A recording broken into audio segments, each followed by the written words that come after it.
마우로 모란디라는 이름을 들어보셨나요? 현대판 로빈슨 크루소로 불리는 모란디 씨는 32년을 무인도에서 홀로 지냈습니다. 이 이야기에서 놀라운 부분은 그가 32해 동안 자발적으로 혼자 살았다는 사실입니다.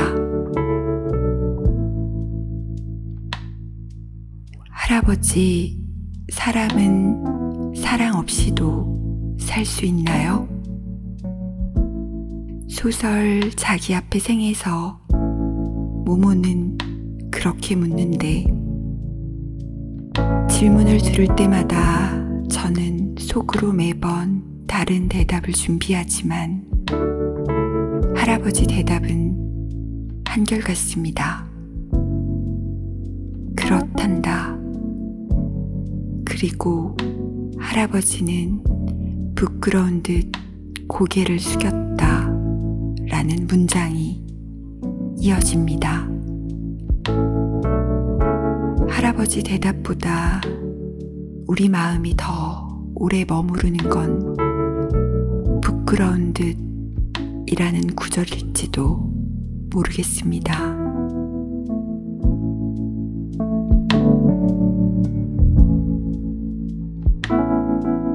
사랑 없이 사는 건 살아있다는 기분을 매 순간 느끼며 사는 게 아니라 그저 존재한다는 의미의 삶일지도 모르니까요.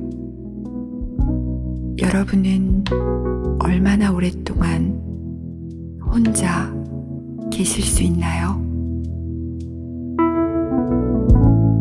아무하고도 대화하지 않고 마음을 나누지 않고 그리움도 갈망도 없이 고요히 존재하기만 하는 시간.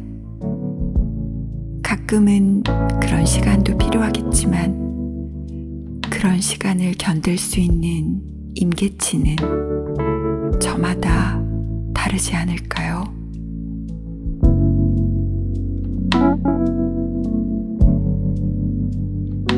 모란디 씨 이야기엔 반전이 있습니다. 자발적으로 세상에서 벗어나 혼자 살기를 원한 그의 이름과 섬 생활을 우리가 알 수 있는 이유가 이것 덕분이라는 사실입니다. 소셜 미디어.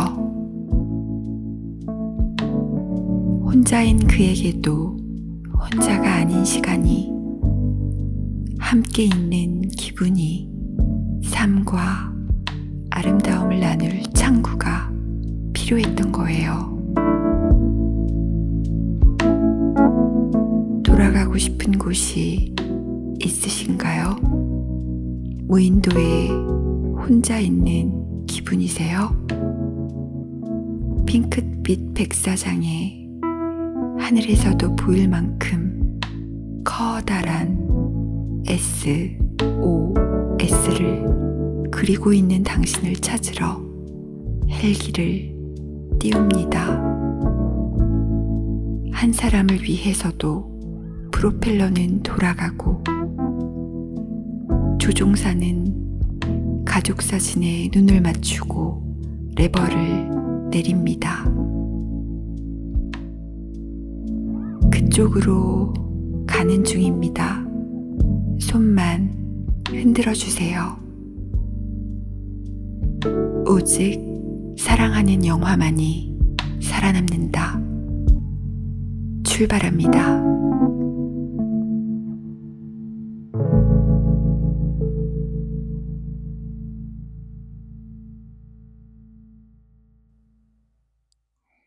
멋집니다. 아, 너무 좋다. 이게 우리가 저분이 매거진에 글 안 쓴다고 컴플레인 할 수가 없어. 매일 이렇게까지 맞아요. 너무 너무 감동적인 글을 이렇게 써주시니까.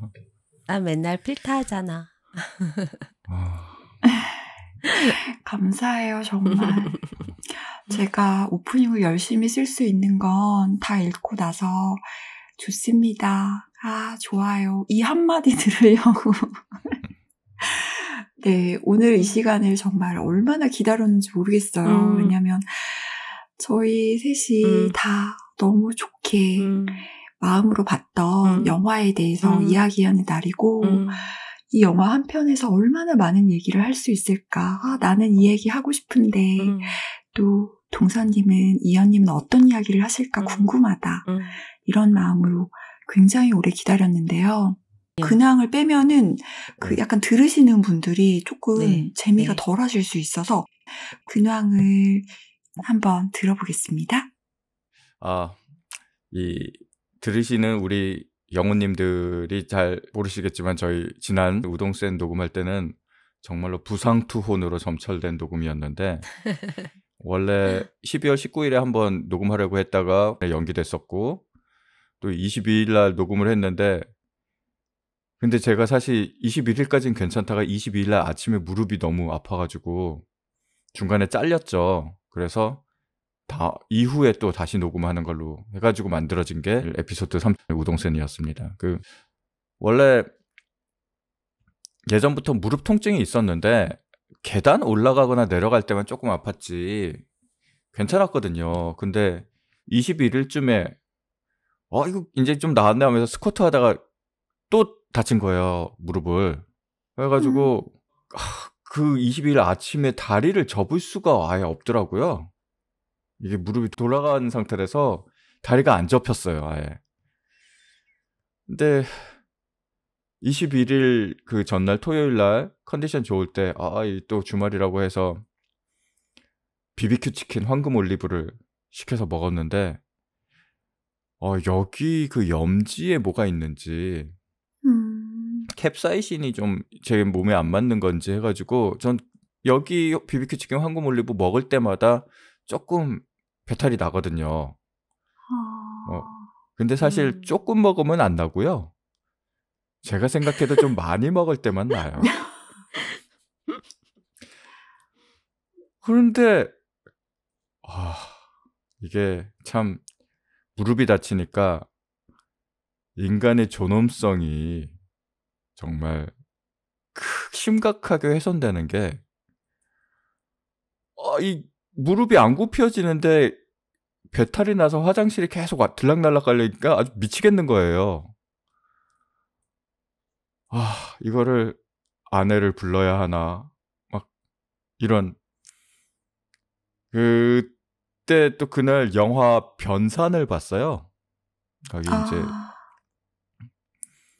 김고은 배우랑 정기수 배우가 부녀지간으로 나오잖아요. 근데 정기수 배우가 이게 이동이 어려운 병, 허리 디스크일 것 같은 그런 병 때문에 병상에 누워 있고 그 수발을 딸인 김고은 배우가 수발을 들어주는 그런 건데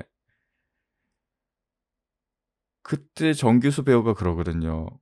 또 쌌다 이러니까 김고은 배우가 짜증을 화르르 내면서 아우 아빠 하루에 3번만 싸요 좀 막 이러거든요.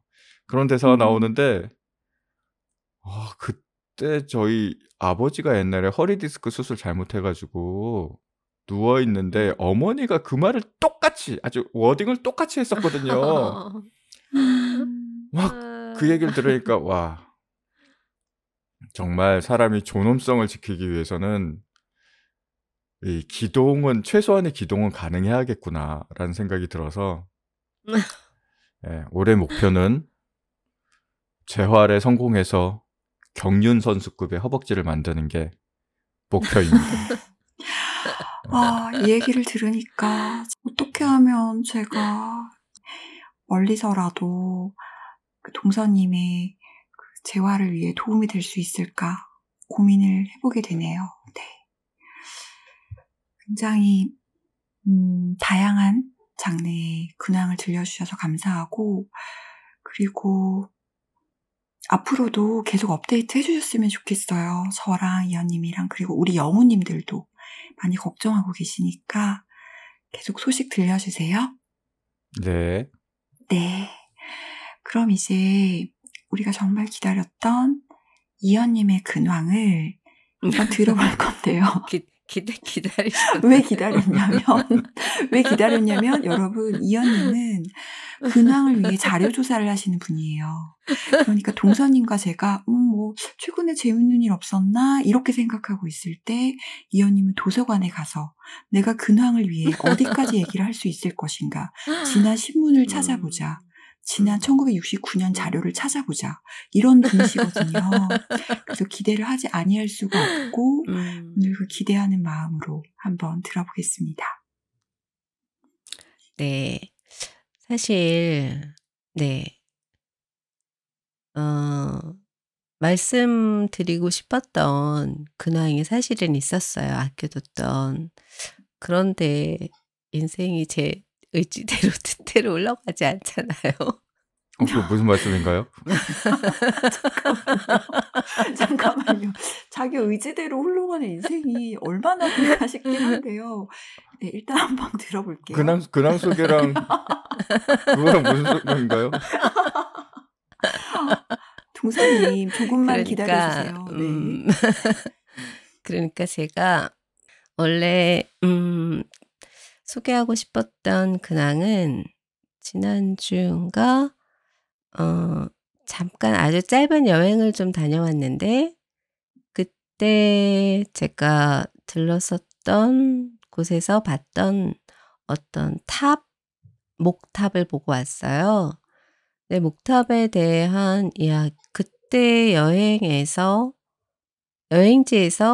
무한 참사 뉴스를 접했어요. 목탑을 보고 와서, 그리고 또 작은 절에, 근처에 있는 절에도 갔다 왔고, 그러면서 그 목탑이 사실은 굉장히 저한테는 인상에 남았고, 이 얘기는 제가 조금 무거운 얘기라 브런치에 쓰는 게 더 나을 것 같아요. 예고편이었습니다. 잠깐만, 지금까지 귀를 기울였는데 마지막 그러니까 결론이 같은 비슷한 맥락의 근황인데, 어떤 기억에 대한, 그러니까 폴 작가님이 지난번에 저희한테 소개해 주신 스트레인저 된 픽션 하고도 조금 연관된 이야기이기도 해요. 어저께 둘째가 아르바이트를 끝나고 와서 저녁을 같이 먹으면서 막 어린 시절에 너가 어떤 실수를 했어, 어떤 실수들을 했지 하면서 저녁을 먹으면서 엄청 깔깔대면서 웃고, 너 어렸을 때 이런 실수도 했잖아, 이런 실수도 했어. 그리고 너무 배꼽을 잡고 깔깔대고 웃고 했는데, 오늘 아르바이트 가야 되는데 자기가 어제 아르바이트 끝나고 들고 왔던 가방이 없어졌다는 거예요. 그래서 그 안에 아르바이트 가서 써야 되는 모자도 다 들어있고 계약서도 다 들어있는데 그 가방이 없다는 거야. 그게 어디 가냐. 온 집안을 다 뒤지고 없어요. 아무리 찾아도 없어. 그래서 정말 얘 방을 제가 다 정리를 하고 샅샅이 다 뒤지고 몇 시간을 아르바이트 가기 전에 완전 중노동을 다 했는데 온 집안을 다 뒤지고 결국 없어서 그냥 갔어요. 안 갖고 왔나 보다, 그냥 거기에 있나 보다 하고 갔어요. 네. 그리고 거기도 없대요. 그리고 터덜터덜 퇴근을 하면서 애가 왔어요. 네. 엄마 여기도 없어. 그리고 전화를 하고 끊고 1분도 안 돼서 저한테 다시 전화가 온 거예요. 엄마 가방 찾았어.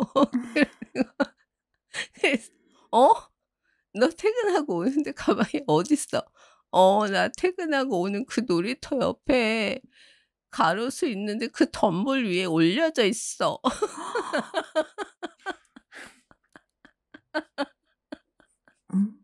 자, 이제 어떻게 거기 올려져 있는지 이제 경위를 한번 들어보시죠. 네. 그래서 그런데 자기가 끝나고 혹시나 싶어서 어저께 왔던 길로 되짚어서 오는데 저기 덤불 위에 검은색이 뭐가 올려져 있더래요. 저게 혹시 내 가방일까? 그러고 가까이 갔는데 점점 자기 가방 같더래요. 뭐 정말 내 가방인가? 갔더니 자기 가방이더래요, 그게. 그런데 누군가 바닥에 떨어져 있는 거를 올려놓은 거예요. 그거를. 그런데 자기는 그걸 잃어버린 기억이 없다는 거예요. 떨어뜨린 기억이. 그런데 거기 안에 서류도 다 있고 다 모자도 들어있고 다 들어있는 거예요. 그대로. 그런데 너무 미스터리한 거는 걔가 어저께 한 손에는 텀블러를 들고 한 손에는 빵봉지를 들고 가방을 어깨에다가 메고 왔거든요. 네. 그런데 가방이 흘러내렸으면 얘가 알았잖아요. 네. 양손에 뭘 하나씩 들고 있으니까. 네. 그런데 몰랐대. 빵봉지랑 텀블러가 가방보다 더 중요한 거였겠죠. 그래, 맞아요. 걔가 그게 신이 나서 그걸 랄랄랄라 하고 들고 왔는데 언제 어디서 어떻게 잃어버렸는지 모르겠대요.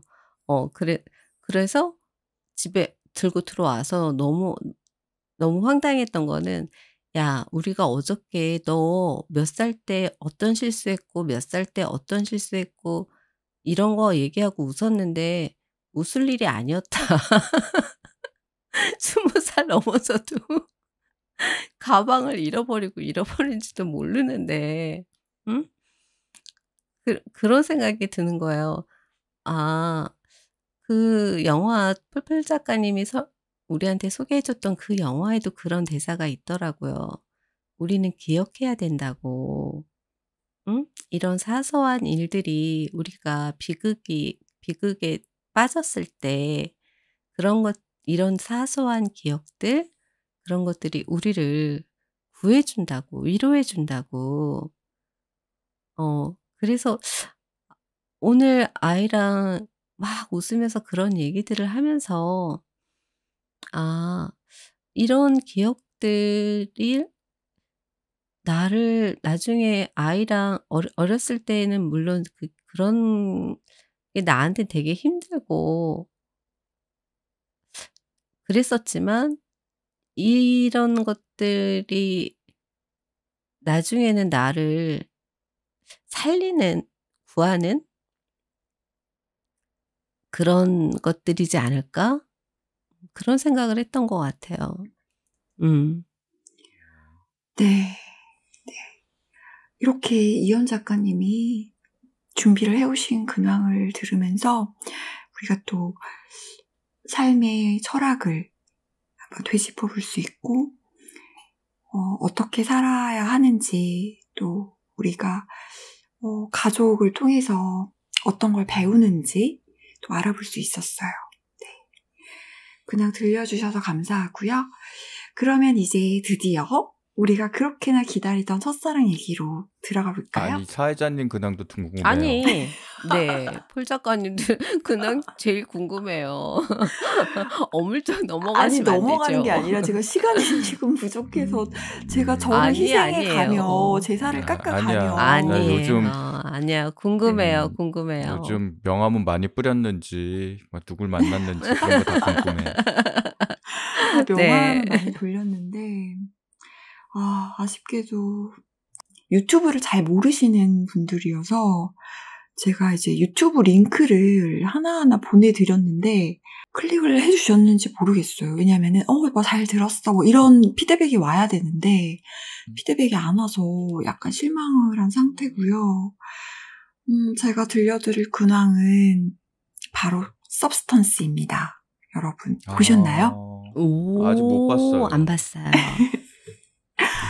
제가 서브스턴스가 맨 처음에 개봉했을 때부터 계속 보고 싶었는데 많은 극장에서 하지 않더라고요. 그래서 굉장히 적은 수의 극장에서 하는데 그것도 시간이 아주 늦은 심야 아니면 아주 이른 조조밖에 없어서 제가 도저히 갈 수 없는 시간대여서 계속 못 보다가 정말 하루 큰맘 먹고 하루를 통으로 비워서 서브스턴스에 투자를 한 날이 있었는데요.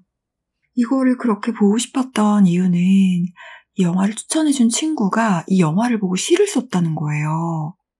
그런데 영화를 보고 시를 쓴다는 건 굉장히 드문 일이잖아요. 왜냐면 네. 영화를 보고 우리도 영화를 보고 많은 생각을 나누고 글을 쓰고 뭐 시간을 나누어서 이제 이렇게 방송을 만들고 하지만 시를 쓰는 건 또 다른 영역이라고 생각하거든요. 어쩌면 친구도 그렇게 본인 같은 친구들이랑만 같이 다녀요.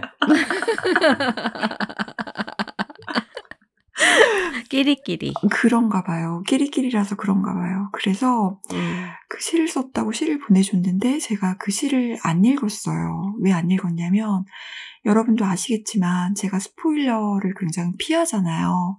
근데 시에 스포일러가 많을 것 같은 느낌이 딱 첫 행에서 왔어요. 그래서 이 시를 읽으면은 이거 영화를 볼 때 굉장히 재미가 반감되겠다. 내가 거의 다 알고 가는 거 아닌가 싶어서 안 보고 친구한테는 시 참 좋다. 그래 역시 영화를 보고 시를 쓰는 건 참 좋은 일이지. 이런 식으로 얼버무리고 언제 보자. 이거 빨리 봐야 시를 읽는데 이거를 빨리 영화를 봐야 시에 대한 감상을 얘기해 줄 수 있는데 큰일 났다 하고 마음을 굉장히 조바심이 난 거예요. 왜냐면은 시 잘 읽었어. 이걸로 끝날 순 없잖아요. 그래서 제가 뭔가 자세한 피드백을 해주기 위해서 이렇게 시간을 빼서 서브스턴스를 받고 보고 난 소감은 정말 많지만 일단 제가 몇 년 전에 브런치의 조용한 희망이라는 그 넷플릭스 드라마를 보고 쓴 글이 있어요.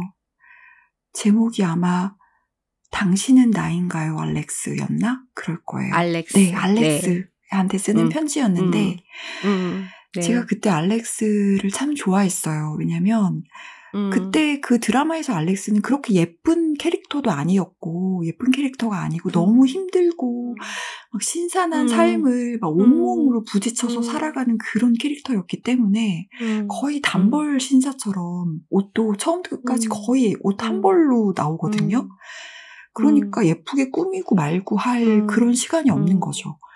그런데도 그 삶을 보면서 너무 좋았고 너무 응원하고 싶어서 그 배우까지도 좋아하게 됐었는데 와, 이 영화에서는 저는요 제가 너무 충격적이었던 게 뭐냐면 영화를 다 볼 때까지 이 배우가 그 배우인지 몰랐던 거예요. 몰랐고 보고 나서 집에 와서 막 예, 그냥 굉장히 눈에 익은 배우인데 정말 신선하고 갓 피어난 꽃처럼 아름답구나 이런 생각을 하면서 보다가 보고 집에 왔는데 다른 걸 막 하다가 알렉스 그 조용한 희망의 알렉스가 바로 서브스턴스의 그 수란 말인가 하면서 너무 놀랬고 그리고 그 둘의 어떤 정반대되는 그런 캐릭터와 외모와 또 정반대의 예쁨, 아름다움을 생각하면서 또 많은 생각을 하게 됐었어요. 그래서 동서님과 이현님도 시간이 되신다면 브런치에 제가 3년 전에 썼던 당신은 저인가요 알렉스를 다시 한번 읽어주시기를 부탁을 드리고 그걸 읽고 영화를 보시면 아마 깜짝 놀라실 거예요. 알겠습니다. 네, 영화에 대한 내용은 이야기가 너무 길어지니까 제가 편지로 드리도록 할게요. 요즘 우리 근황은 예고편이야다. 그리고 마지막 마무리는 항상 자세한 이야기는 편지로 하도록 하죠. 이거고. 네, 그러면 드디어를 몇 번째 말하는지. 마침내. 자, 방송을 시작한 지 2시간 만에 첫사랑 입을 떼게 되었습니다. 네. 네, 시작해 볼게요. 첫사랑. 예. 우리 오사영의 그 영화 줄거리 전문가이자 영화 해설의 달인이신 우리 동서님께서 첫사랑의 줄거리를 간략하게 한번 얘기를 해주시겠습니다. 이거 전혀 준비 안 된 건데요. 저 준비를 안 했는데. 그러니까 맞아요. 그게 재밌는 거예요. 준비 안 된 상황에서 그 영화를 봤는데 저는 이렇게 봤어요. 한 세 줄로 요약하면 이런 얘기예요. 이렇게 말씀해 주시면 굉장히 더 재밌어요. 왜냐하면은 친구한테 내가 영화 첫사랑 봤는데 그럼 친구가 무슨 내용인데 무슨 첫사랑? 누구 나오는 거? 이렇게 말하면은 그게 누구 나오냐면 하면서 짧게 얘기해 주는 거 있잖아요. 그게 그렇죠. 훨씬 더 생동감이 넘치고 아침에 맞아요. 좋을 것 같아요. 등굣길에 등굣 지각했는데 교실에 들어갈 때까지. 네, 그러니까 실내화 갈아 신으면서 교실 올라가면서 친구한테 어제 본 첫사랑 얘기하는 거 그거 잘하잖아요, 동선 작가님. 최고죠. 야, 내가 어저께 주말 명화 첫사랑 봤는데 큐. 영화는요. 그 70년대를 배경으로 갓 대학에 입학한 신입생 김혜수 배우가 연기를 하는 영신이란 캐릭터인데 첫사랑에 빠지는 얘기를 담고 있습니다. 그 연극반에서 초빙 선생님, 연극 지도 선생님에 대한 연모를 조금씩 키워가는 과정을 애니메이션과 그리고 또 시와 그리고 김혜수 배우의 아주 파릇파릇한 귀여운 얼굴 그런 연기를 점철시켜가면서 그 감정이 커나가는 모습을 보여주고 있고요. 특히 그 당시에는 볼 수 없었던 그런 흔히 얘기하는 스크린 프로세스라고 하는 그런 특수 효과를 많이 사용하면서 그 배우의 액션과 화면의 움직임이 그러니까 시간 차이를 아주 적절하게 조절해 가면서 이게 꿈인지 아니면 현실인지를 헷갈리게 만드는 그런 연출을 많이 보여주신 이명세 감독님의 영화입니다. 와. 스크린 프로세스라는 전문 용어까지. 어려운 말. 이런 용어를 친구한테 듣는다면 와, 너 진짜 대단하다. 너 스크린 좀 읽는구나. 이럴 것 같아요. 멋진 소개 정말 감사하고요. 이런 영화예요. 이런 영화여서 저희가 영화의 줄거리에 대해서 얘기를 하는 것보다는 영화에 나오는 등장인물을 한 명씩 골라서 등장인물이 어떤 다른 등장인물에게 편지를 하는 형식 혹은 본인의 속마음을 털어놓는 형식으로 짧게 글을 써오기로 약속을 했었거든요. 그래서 저희가 써왔던 등장인물의 감정이입을 한 저희만의 이야기를 저희의 목소리로 들려드리고 싶은데요. 그럼 동서님이 써오신 편지를 아무 소개 없이 우선 한번 들어보겠습니다. 영신아,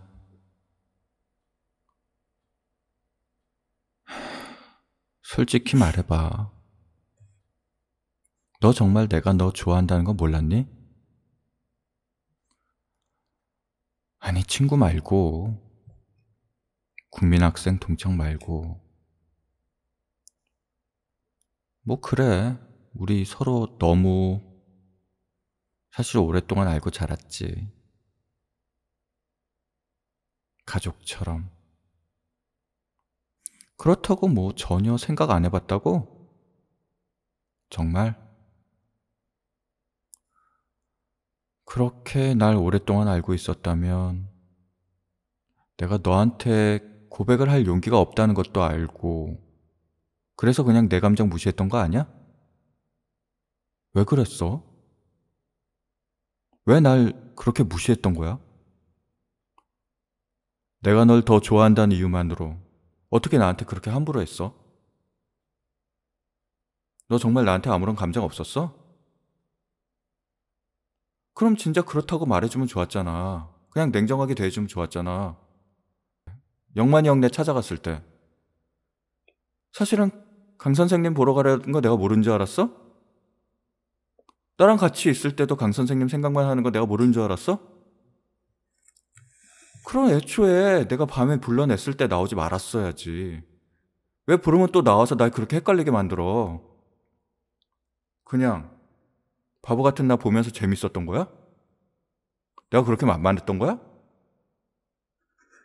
왜 정말 왜 날 이렇게까지 만들어? 왜 이런 일까지 하게 만들어? 왜? 이거 다 너 때문인지 알지? 네가 자초한 건지 알지? 나는 이제 너에게도 슬픔을 주겠다. 사랑보다 소중한 슬픔을 주겠다. 여기까지입니다. 잠깐만. 지금 배가 너무 아픈데 진짜. 저 웃음 참느라 정말 죽을 뻔했어요. 웃으면 안 될 것 같아가지고. 정말 입술에서 피난 거 아닌가?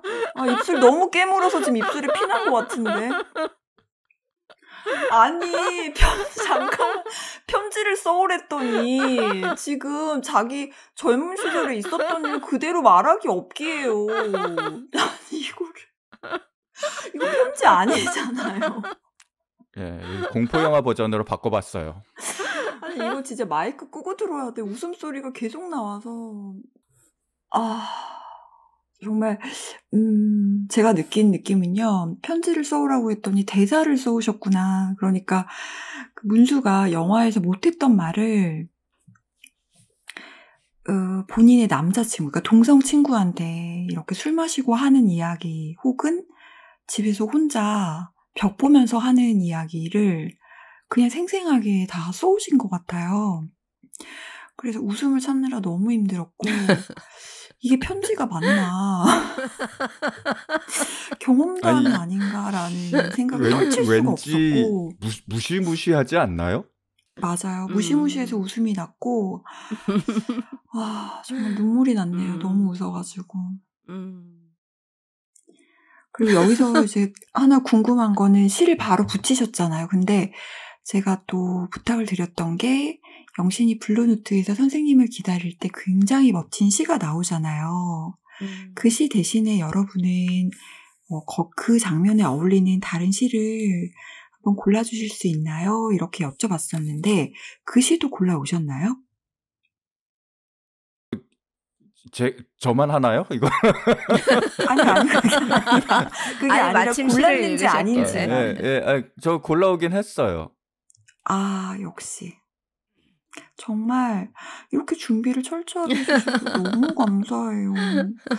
그리고 제가 지금까지 들었던 모든 편지 중에 가장 리얼리티가 살아있는 개연성과 튀진성이 살아 숨쉬는 그런 편지가 아니었나 싶고요. 앞으로도 이런 편지는 다시는 못 받아볼 것 같습니다. 왜냐하면 이런 마음을 가진 사람들은 이런 편지를 써도 전달을 못하거든요.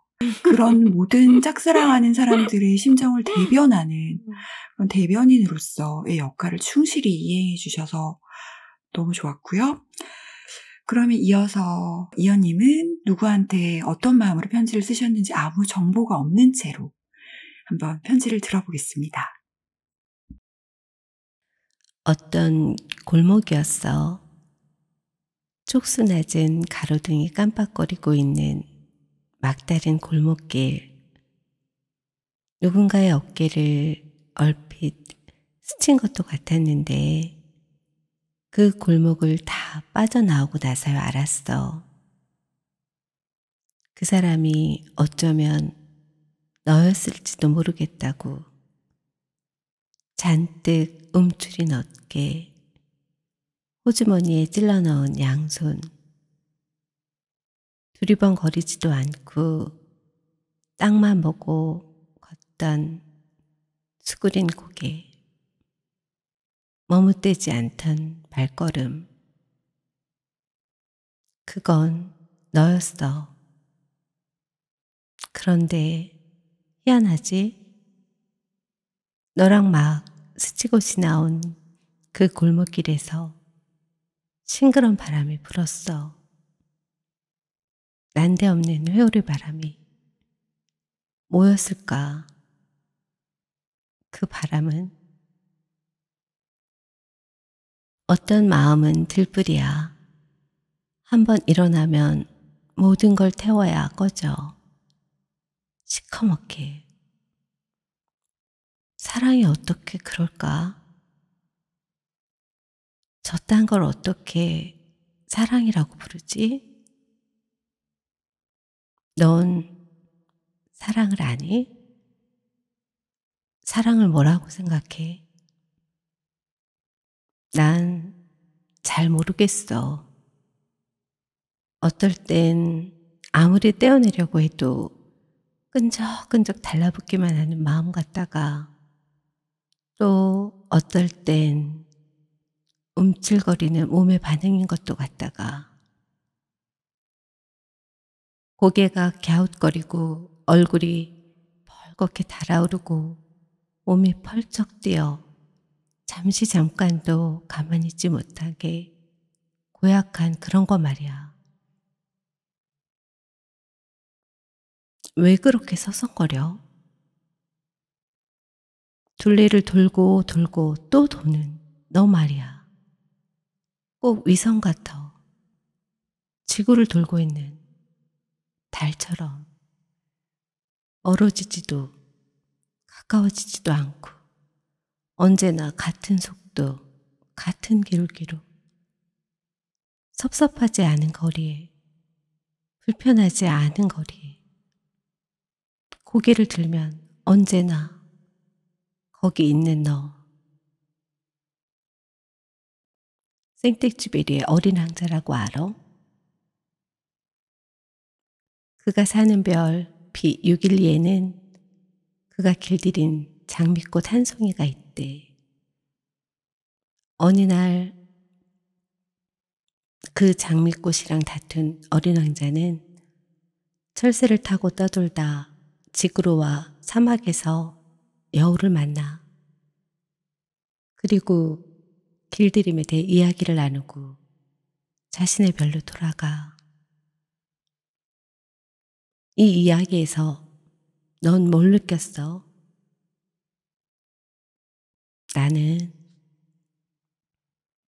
어떤 행위 혹은 어떤 단어가 움켜쥐고 있는 무수한 가닥을 읽기도 해. 어린 왕자가 돌아가는 그 장면에서 보이지 않는 각기 다른 낯빛에 놀라워하면서 여우와 뱀과 조종사가 지었을 표정과 그를 보내고 그들 각자가 보냈을 시간과 B612에서 장미꽃이 홀로 보냈을 시간과 돌아올 어린 왕자를 향해 지을 표정의 차이. 어린 왕자가 돌아온 별에 흘렀을 바람과 그가 떠난 사막에 불었을 바람의 온도차. 그건 마치 한 단어 안에 반대말이 나란히 들어있는 느낌이었어. 사랑과 미움, 아름다움과 추함, 하늘과 땅, 물과 불, 천사와 악마, 눈물과 웃음, 그리고 탄생과 죽음. 어린 왕자는 돌아간 걸까? 아니면 떠나버린 걸까? 나는 네가 여우라서 좋아. 누군가 돌아설 때 일으킨 바람의 온도로 밀밭을 바라보고 서서 매일 오후 3시께부터 젖어가는 마음. 사막 어딘가엔 그런 촉촉한 길들임 하나쯤 있어도 좋을 것 같아. 모든 게 새까맣게 타버려도 끝끝내 돌아서지 않고 새순이 돋길 기다리는 초록빛. 그렇지 않니? 언젠가 너의 달이 되고픈 이연. 여기까지입니다. 예. 그러니까 등장인물 시점은 아닌 거죠? 등장인물한테 쓴 거예요. 이름을 안 불렀어요. 예. 누구한테 썼을 것 같아요? 영신이한테 썼을 것 같은데요? 그 골목길에 네. 줄넘기 하던 아저씨한테. 서성이던 사람은 아니잖아, 근데. 줄넘기. 영신이죠, 당연히. 영신이한테 쓴 거죠. 맞죠? 문수. 응? 정말? 야, 그렇게 멋진 시를 문수한테 써줬는데 문수는 네가 자초한 거야 일단 소리나 하고 있고 죄송합니다. 문수한테 썼어. 나 문수가 너무 좋았어. 펄펄 작가님도 들려주세요. 네. 저는 누군지 말 안 하고 그냥 바로 시작할게요. 예. 네. 영신아, 애비다. 평소 말 없는 애비라 얼굴 보고 하기 힘든 말을 이렇게 글로 적으려니까 벌써 손에 땀이 배어나는구나. 요즘 우리 영신이 어깨가 축 처져서 집에 들어와 저녁도 안 먹고 방에만 틀어박혀 있으니 네 엄마 걱정이 많다. 이래저래 잔소리를 해도 내 많지 않은 월급으로 알뜰살뜰 찌개도 끓이고 국수도 삶으면서 니들 키우느라 네 엄마 고생 많이 했다. 내가 잘해준 건 없어도 마음고생은 안 시키려고 했다만 자식 일은 맘대로 안 된다는 어머니 말씀이 떠오르는 요즘이다. 자다가 만두 냄새라도 맡으면 벌떡 일어나 양손에 만두 하나씩 들고 탐스럽게 먹던 네가 식음을 전폐하고 누워만 있으니 엄마 걱정이 이만저만이 아니다. 솔직히 말하마. 실은 내가 더 그렇다. 지난 봄에 서울 가서 무슨 연출가 선생님 모시고 온다고 기차역 갔을 때 아버지가 데려다 준 거 기억나지? 그때 우리 딸 참말 예뻤지. 내 딸인데도 자랑하고 싶어서 같이 다닐 땐 어깨가 더 쫙 펴지곤 했다. 어릴 땐 틈만 나면 무등 태워달라고 조르던 꼬맹이가 언제 이렇게 홍조 뛴 숙녀가 됐나 생각하니 가슴이 뛰고 콧구멍이 벌름거리더구나. 니들이 자라나고 내 젊음이 꼬리도 안 보이게 사추를 감추는 동안 우리 식구 다 같이 저녁 먹으면서 TV 보는 게 내 유일한 낙이었다. 애비가 가진 게 뭐 있니? 다 낡은 자전거 한 대. 영신이 너 6살 때 이사온 이 아담한 집. 작년에 승진했다고 네 엄마가 큰맘 먹고 해준 가죽 가방 하나 말고는 나한텐 우리 가족뿐이다. 가족들 오순도순 모여 앉아서 몇 달에 한 번 통닭 뜯고 선물로 들어온 롤케이크 잘라 먹는 게 나한텐 가장 피부에 와닿는 기쁨이야. 언제까지나 곁에 있을 딸이라고는 생각하지 않는다. 아빠도 알지. 세상에 나가보면 이 애비보다 근사하고 훤칠한 사람도 있을 거야. 어떤 사람은 아빠를 닮아서, 어떤 사람은 아빠를 조금도 닮지 않아서 영신이 너를 설레게 할지도 모르지. 누군가를 만나는 건 말이다, 영신아. 당장의 모습만으로는 알 수 없는 게 많아. 내가 네 엄마랑 결혼하려고 마음 먹었을 때를 오랜만에 떠올려봤다. 외양이 내 이상형에 꼭 들어맞은 건 말할 것도 없고 나는 그때 10년 후를 그려보았다. 나의 10년 후와 그 사람의 10년 후가 겹치는지를 상상해봤어.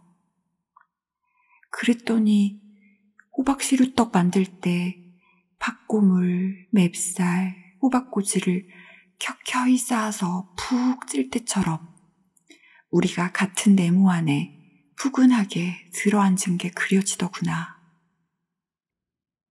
영신아, 아빠가 바라는 건 딴 거 없어. 그저 내 딸이 내 곁에 있을 때나 아닐 때나 한결같이 잘 먹고 잘 웃는 거, 그거 하나야. 시집 가기 싫으면 평생 아빠 옆에 있어도 돼. 혼자 나가 살고 싶다고 하면 그것도 허락해 주마. 대신 나가 살려거든 영선이랑 같이 사는 걸 고려해보거라. 이번 주 주말의 명화는 같이 볼 수 있을까? 저번에 너희들이 보고 눈물 흘린 그 영화 말이다. 나도 덤덤한 척 화면에 시선을 고정했다만 코끝이 찡하긴 했었다. 여전히 내 손을 잡고 날 보는 눈이 3살 때처럼 까맣고 동그란 귀여운 내 딸. 내일은 아빠랑 같이 밥 먹자. 고개만 끄덕여준다면 아빠가 우리 딸 먹고 싶다는 거 뭐든 다 사오마. 약속. 여기까지입니다. 멋지다. 아니 누가 썼는지는 얘기하지 않고 읽어볼게요 하더니 애비다. 애비다. 제가 왜 그렇게 썼냐면 그 영신이의 아빠라면 처음 시작을 어떻게 했을까를 굉장히 고민했어요. 근데 사랑하는 내 딸 영신아 이렇게 시작을 안 할 것 같은 거예요. 그치. 근데 진짜로 최정원 배우가 막 얘기하는 것 같았어요. 그렇게 들렸어요. 너무 좋아요. 왜냐면 제가 그걸 의도한 거였거든요. 최정원 배우의 얼굴. 네, 계속 떠올리면서 이 배우라면, 이 캐릭터라면 어떻게 말했을까, 이 대사를 어떻게 했을까 그 생각을 하면서 썼거든요.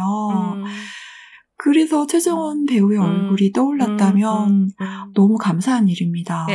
애비다. 거기서 끝났어.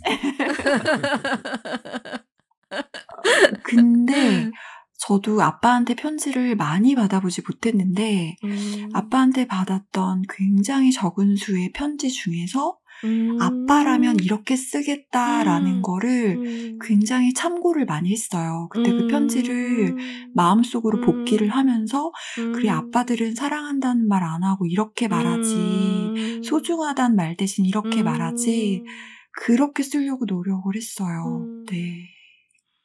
편지 받으면 울 것 같아.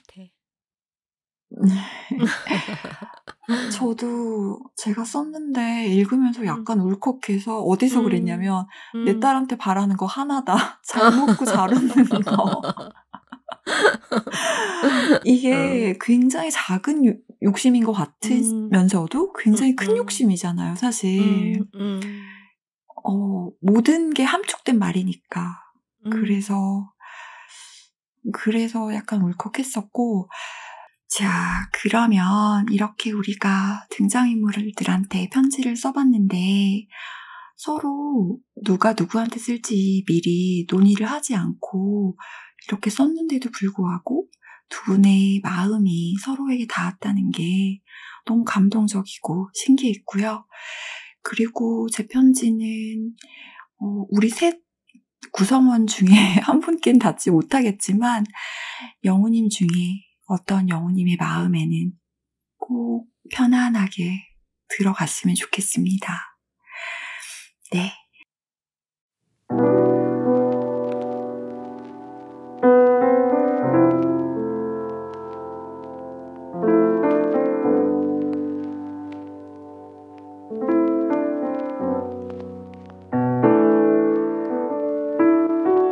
여름, 작은 테이블 앞에서 팥이 콩한테 말했습니다.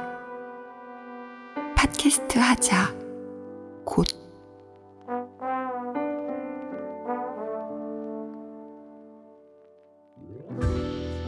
가을, 캐나다에서 출발한 마이크가 집 앞에 도착했습니다.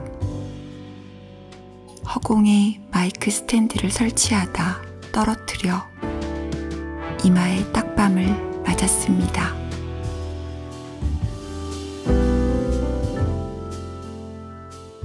그렇게 시작된 우리 책 이야기. 아끼는 마음으로 영화처럼 산다면야.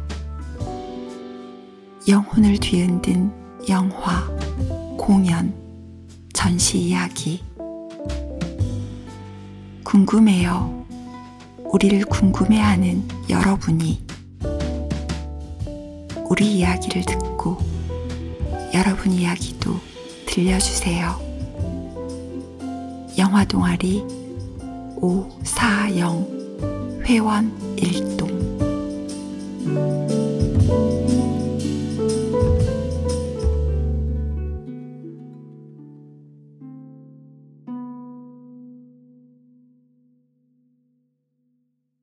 자, 그러면은 이제 우리가 시간이 벌써 이렇게 됐네요. 하고 싶은 얘기가 정말 많았는데 저는 그게 궁금했어요.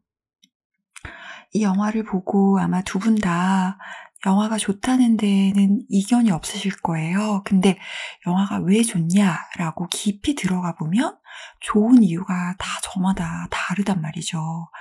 그래서 그 동서님이 이 영화에 대해서 어떤 이야기를 할까 준비를 하시다가 아마 이 얘기를 들으면 뿔뿔님이 너무 기뻐서 자리에서 팔짝 뛰실걸요?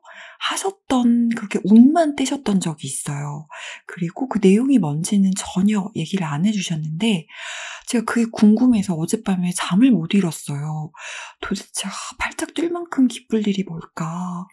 내가 좋아할 만한 그런 뉴스가 뭘까? 너무 궁금해서 지금 이 순간까지 엉덩이를 들썩들썩하면서 기다리고 있었는데 드디어 그 기쁜 재밌는 이야기를 들을 시간이 돌아왔습니다. 네, 들려주세요, 동서님.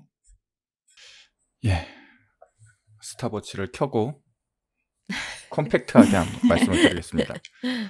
전 되게 슬펐던 거랑 네. 영화가 끝나고 나서 되게 깜짝 놀라면서 기뻤던 거랑 두 가지가 있었는데 슬펐던 건 네. 기차 안에서 영신이 서울로 그 선배 언니랑 같이 기차 좌석에 앉아서 막 이렇게 얘기하는 장면이 있잖아요. 네. 언니가 어떻게 생겼을까 막 이렇게 하는데 근데 그 영신 맞은편에 앉아 계시는 분이 이명세 감독님이에요. 근데 네. 그때가 이제 그분이 57년생이거든요. 네. 그러니까 촬영 당시에는 그렇구나. 36 정도 됐을 텐데 네. 머리숱이 너무 슬픈 거예요.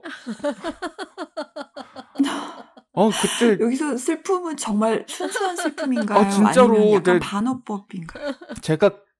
저도 그 나이 때 그랬거든요. 아, 근데 지금 돌아가신 고 유영길 촬영 감독님이 네. 원래 리얼리즘 촬영의 대가거든요. 아무리 그래도 그렇지 그렇게 속살을 그렇게 훤히 보이게 찍을 수가 있는가. 그 유영길 촬영 감독님이 원래 막 이렇게 박광수 감독님이랑도 작업 많이 하고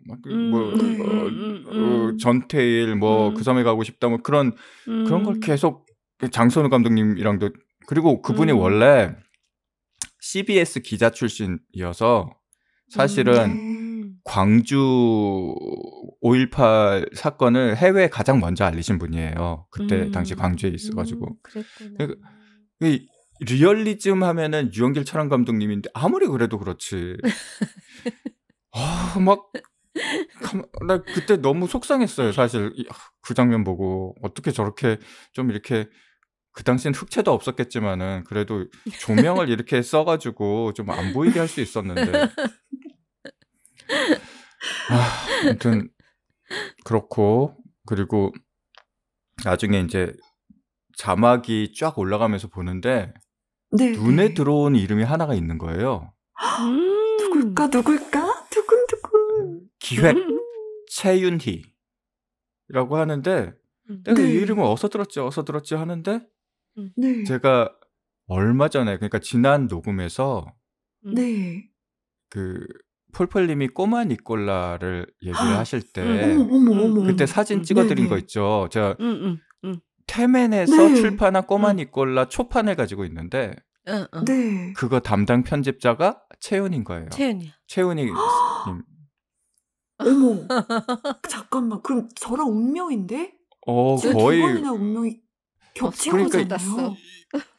그러니까 나도 그거 보고 너무 소름이 돋아가지고 아니. 이분이 사실 네. 한국 영화 기획 홍보의 대모급 되시는 분이거든요. 그러니까 사실 심재명 대표님, 오정환 대표님이 네. 다 이분한테 네. 영향을 받았다고 할 수도 있을 정도로 네. 그 예전에 뭐 출판 기획이랑 영화 홍보 기획 뭐 이런 거를 어느 정도 경험을 가지고 그 태맨에서 나오셔가지고 사무필름이나 다른 뭐 현진 같은 데서 작업한 영화들을 홍보 기획을 많이 하셨죠.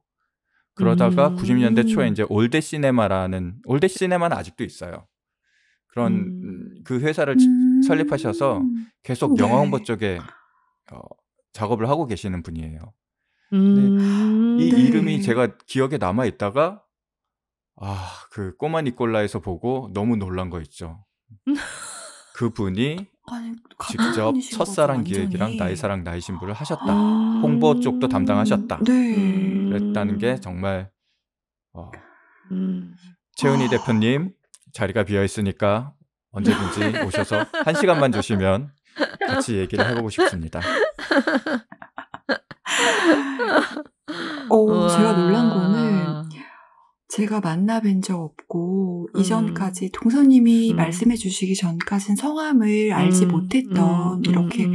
엄청난 분이 음. 제가 좋아하고 또 오랫동안 마음에 굉장히 인생책, 인생 영화로 마음에 담고 있던 것들을 기획하고 또 만드는 데 참여하신 분이라는 걸 알게 되니까 진짜 가슴이 뛰고 어쩌면 내가 좋아하는 것들을 이렇게 쏙쏙 골라서 만드셨지 하는 마음에 더욱더 뵙고 싶은 마음입니다. 네. 그리고 만약에 스튜디오로 나오기 힘드시면 저희가 전화 연결이라는 방법도 있으니까요. 편하게 연락 주시면 저희가 버선발로 뛰어나가서 마중을 나가서 모시고 함께 이 자리로 돌아오도록 하겠습니다. 네. 너무 신기해요, 정말. 왜냐하면 제가 전에도 말씀드렸지만 그때 당시에는 몰랐다가 세월이 많이 흘러서 알게 되는 그런 우연히 겹치는 그런 인연들이 있잖아요. 너무 맞아. 네. 그런 인연을 알게 되고 만나게 되면 삶이 신비로우면서도 아름답구나. 이게 아름다울 수 있는 삶의 비밀 중에 하나구나 이런 생각이 들거든요. 그래서 이렇게 동서님이 아니었다면 몰랐을 이런 아름다운 비밀을 하나 알게 돼서 정말 뜻깊은 시간이네요.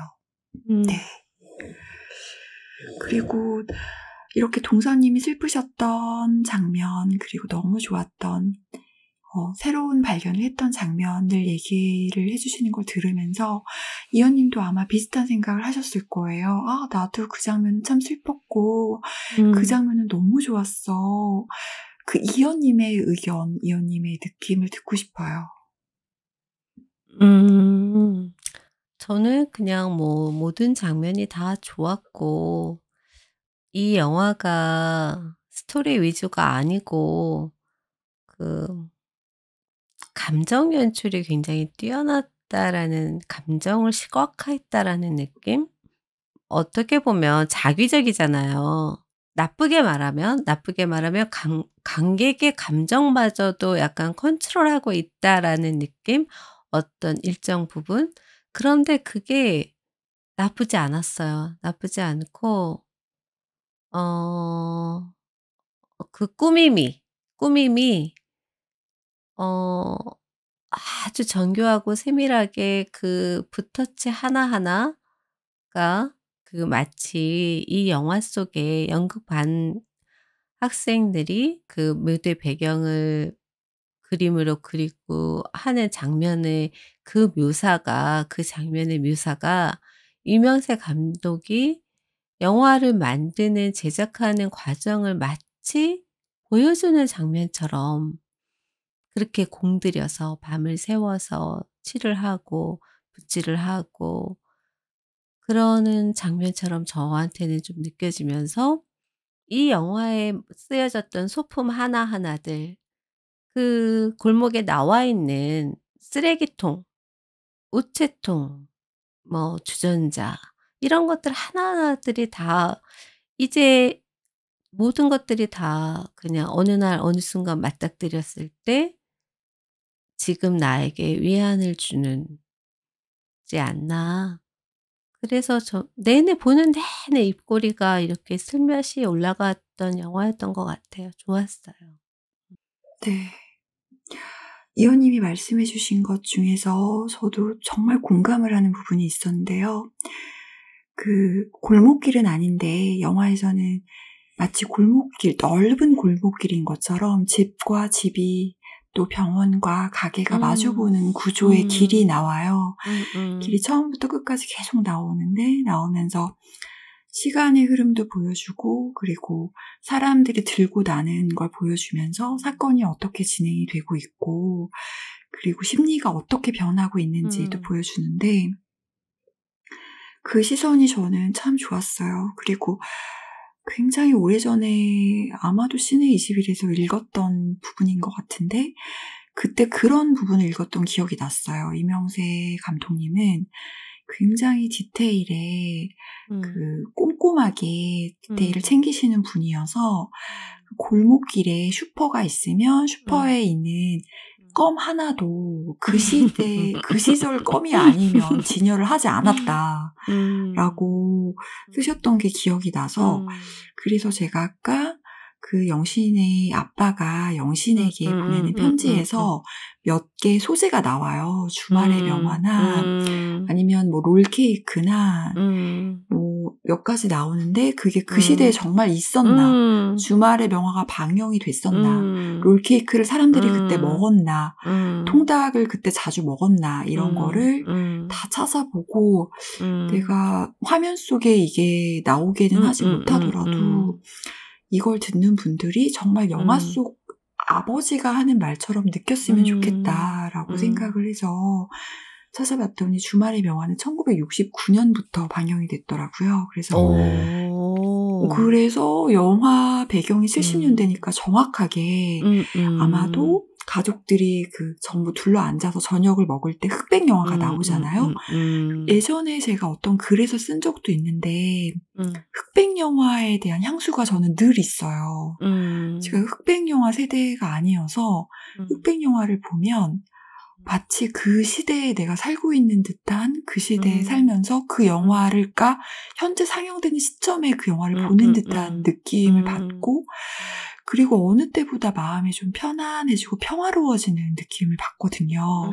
편안해지는 마음을 우리 동아리 회원님들 그리고 영우님들과 함께 나눌 수 있으면 좋겠어요. 우리가 이 시간을 통해서도 흑백 영화를 볼 때 우리가 느끼는 그런 평화로운 마음이 드셨으면 좋겠고요.